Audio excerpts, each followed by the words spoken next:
Makanya nanti ulama-ulama kita membagi sifat dermawan itu jemaah menjadi 4 tingkat.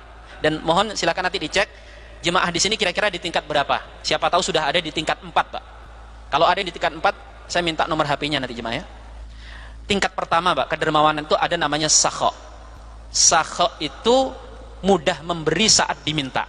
Maka kalau Bapak Ibu ada orang minta, mudah memberi. Orang butuh, kita mudah ngasih. Berarti Anda dermawan, tetapi mohon maaf di tingkat yang paling bawah. Diminta mudah memberi itu paling bawah.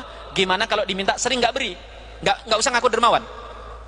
Tingkatan yang kedua di atas sakho namanya jud. Jud itu adalah orang yang memberi bukan hanya saat diminta, tetapi bahkan dikala tidak diminta. Biasanya orang jud itu punya kepekaan yang tinggi.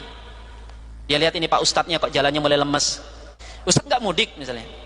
Nggak mudik Pak kayak tahun ini. Itu ngerti-ngerti aja Pak. Pak Ustadz itu nggak mudik bukan karena nggak ingin mudik. Apalagi menganggap mudik bid'ah. Dia lagi nggak punya uang tiket. Ngomong aja, Ustadz rekeningnya nggak ganti kan? Nah gitu jemaah. Oh belum Pak, ada apa Pak? Enggak, nanya aja. Nah orang-orang jud ini hadirin dimuliakan Allah, dia tanpa diminta akan memberi. Di atas jud ada namanya karom. Karom itu adalah orang yang mudah memberi, rutin dan dalam jumlah yang sangat besar. Dan Bapak Ibu kalau baca dalam sejarah-sejarah para ulama-ulama kita, yang kaya dan kaya sekali itu rata-rata karom. Imam Syafi'i diundang untuk diskusi. Jadi dulu itu gitu Pak, kalau ada perbedaan pendapat difasilitasi oleh negara, diskusi. Ya, bukan kayak kita hari ini berantem. Diskusi, adu ilmu. Nanti yang menang diakui menang, yang kalah angkat topi. Gitu. Enggak kayak kita, Pak. Enggak jelas mana yang menang, mana yang kalah.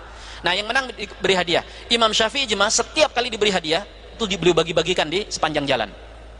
Termasuk nanti ulama seperti Lais ibn Sa'ad dan ulama-ulama yang lain. Imam Lais itu punya kebiasaan dalam sehari memberikan makan 300 fakir miskin.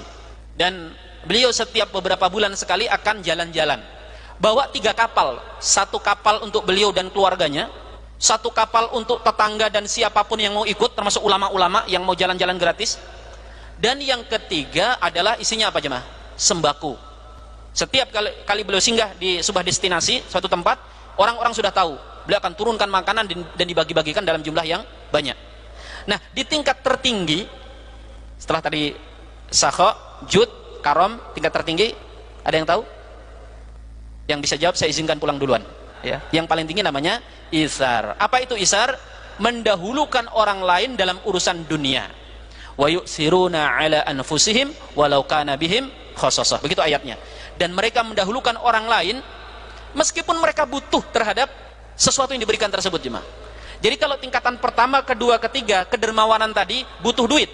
Karena kita nggak mungkin bisa memberi tanpa memiliki sesuatu. Fakiru syai' la yu'ti. Orang yang nggak punya sesuatu tidak bisa memberi sesuatu tersebut. Tetapi untuk jadi orang yang isar jemaah nggak perlu kaya. Orang miskin yang dia memberikan sesuatu yang sebenarnya dia juga butuh terhadap sesuatu tersebut, itu orang yang dermawan, bahkan bukan sembarang dermawan, Pak. Itu kedermawanan tertinggi. Dan isar ini biasanya dimiliki oleh para sahabat Nabi ya. Dan juga para ulama-ulama kita tentunya, tetapi umumnya para sahabat. Makanya kalau Bapak Ibu baca kisah para sahabat Nabi, itu kedermawanannya sudah di luar nalar kita, Pak. Kita udah nggak nyambung kita. Wong hari ini, Pak, orang itu diminta mudah ngasih, itu sudah langka.